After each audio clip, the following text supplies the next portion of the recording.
Uh-huh. Uh-huh. What you doing? What you doing clicking on my videos? No, I'm fuck with y'all. What it is, y'all. Brolio, is he back in the building, and today we got Lord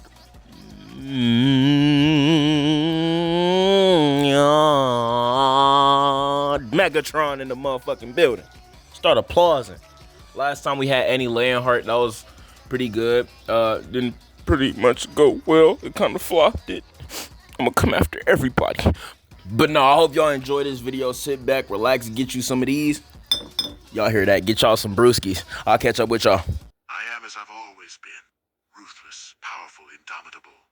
But I sense you're here to talk about something more than my state. Out with it. Damn, well, since you pressuring a nigga like that, how about this? Megatron, what truly drives your desire for your conquest, vengeance, survival, or destiny? Since you pushing up on me, I'm gonna push up on you with these questions.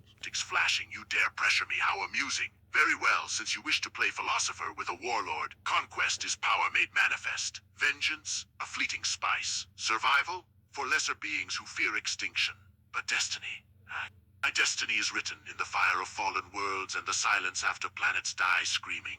I don't chase it, I forge it. Now, little macaw, why do you flutter so close to a storm like me?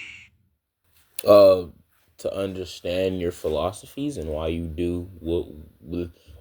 Look, if I stutter one more time, it just study why y'all do the things y'all do. Is that a problem? Problem? Not for me, no. But I can't imagine such a tiny intellect could begin to comprehend a being like me. Very well then, Macaw. I'll humor you. Ask your questions. I grow impatient. Macaw, my dear interviewer, is typically a medium-sized, colorful parrot with a long tail and a powerful bill. Native to Central and South America. I should know. I've visited. It's fascinating. You don't know what a macaw is. Do you consider them too insignificant to be worthy to know, perhaps? Well, first off, I didn't know what the fuck that was. I think I was not paying attention too much in school for that. I'm not gonna answer that. How do you justify the destruction you caused in the name of Cybertron's freedom? Because I know with you, from other motherfuckers' eyes, it's like you destroying Cybertron, but I know you have a different route with it. It's not just, I'm just destroying Cybertron. It's like you trying to rebuild and reborn, like make something new, like a new world order, basically, if you get what I mean.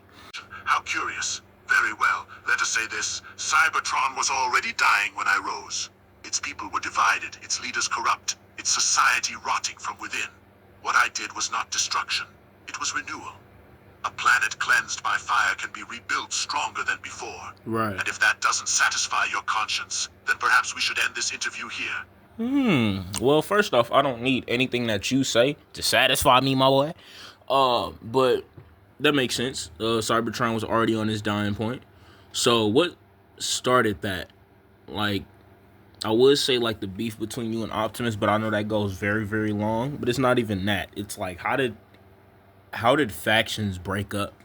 The war between me and Optimus, that noble fool who clings to his outdated ideals. It began when Orion Pax, weak, idealistic, refused my vision for Cybertron's future. He called it tyranny. I call it order. And as for the Decepticons, they followed strength because they knew better than to follow lies and empty promises of peace. You want details? Very well. It started with a demand for justice and ended in bloodshed because no one would bend but me. So basically, y'all didn't have a good agreement, and you crashed out, basically. Agreement? With Optimus?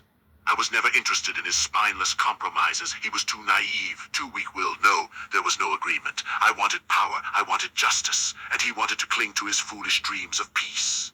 Snorts, we were polar opposites from the beginning. That crash was inevitable. Was there ever a moment you questioned your path? Pause as optics flickering, questioned myself. Of course, there were times when I crept in, moments when I asked if this was truly the right path, if my cause was just, if the suffering I caused was necessary. But those moments were fleeting.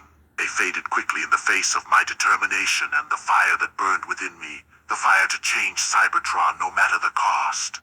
And why am I telling you this? Why am I being so honest? Because that is my cursed technique.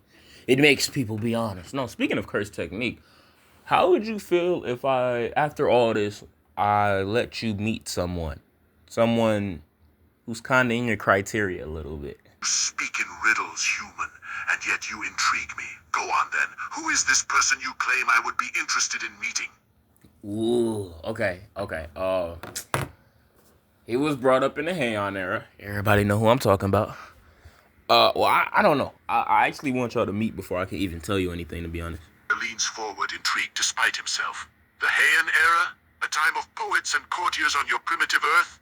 You expect me to care about some ancient human with ink-stained fingers and a lute? But, very well, your antics have amused me this far. Let us see this so-called warrior from a time when swords were mightier than sparks. Bring him forth, nervous macaw, and if he proves weak, I will crush him like all the rest. Alright, I got you. Hold on. What the hell do you want? I am not some errand boy for your nonsense. But since you're feeling brave, let's see how long that lasts when I peel the skin from your bones and make you eat it. You are the warrior this human promises me? From the Heian era? What could you possibly offer me? Young and weak? Such ignorant remarks. I am not some mere boy playing at war. I am Sukuna, the king of curses. My strength has been unmatched for centuries. The very mention of my name strikes terror into the hearts of all being. You want to know what I can offer you? Chaos, power, and annihilation. I can bend the laws of nature and reality itself to serve my will. Chaos and annihilation, spoken like a true warrior. Perhaps you're not as weak as you look. Weak, you say? Looks can be deceiving, you metal fool. I don't need to prove anything to the likes of you, though I'll make an exception for entertainment's sake. So, you want a demonstration? Whoa. Okay. We're gonna cut that there before any of y'all start blowing blasts and slicing motherfuckers. We gonna stop right here. You dare to interrupt us? You brought us together, and now you wish to pull the leash? You should be grateful that I'm not targeting you right now. Why?